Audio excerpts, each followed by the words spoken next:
si on s'attarde un petit peu sur le bilan de l'Atlético dans cette Copa del Rey, la dernière demi-finale c'est quand même en 2017, donc il y a 5 ans. C'est vrai, vous avez raison. La dernière finale c'est en 2013, au moment où il l'avait remporté justement. Joao Félix à l'entrée de la surface de réparation, encore une parade Angel Correa. Finalement, à la retombée de ce ballon, le but est validé, pas de position de hors-jeu à 0 pour cette formation de l'Atlético Madrid qui a vraiment pris ce match par le bon bout, avec sérieux et qui mène logiquement.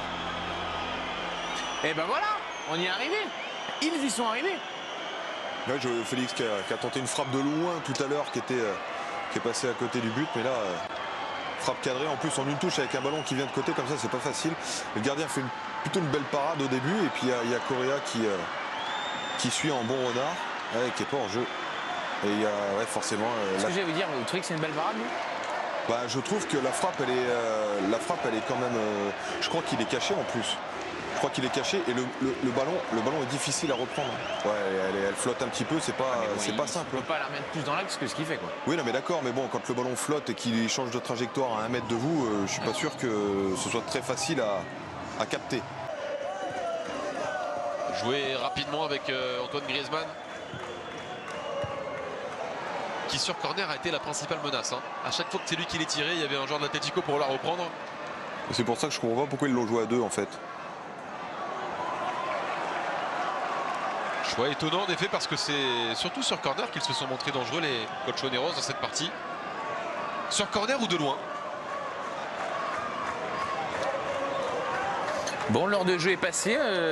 Griezmann aura déjà passé à minima 63 minutes sur la pelouse. Ouais, on compte, on calcule tout, on note tout évidemment parce que on a en tête cette Coupe du Monde que s'apprête à disputer Antoine Griezmann. Début des hostilités pour Griezmann le 22 évidemment face à l'Australie, et donc on a envie de le voir en forme. Antoine Griezmann, c'est son dernier match en club avant le grand départ. Un match sur une pelouse un peu dégradée face à une 5e division. C'est un contexte, un décorum qui est un petit peu effrayant comme ça.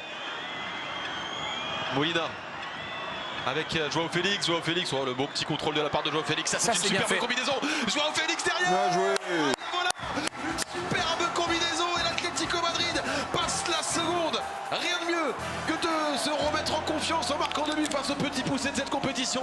Joao Félix, lui qui était en quête de temps de jeu, en quête de but, le marque. Ce but-là, 2-0 pour l'Atlético de Madrid.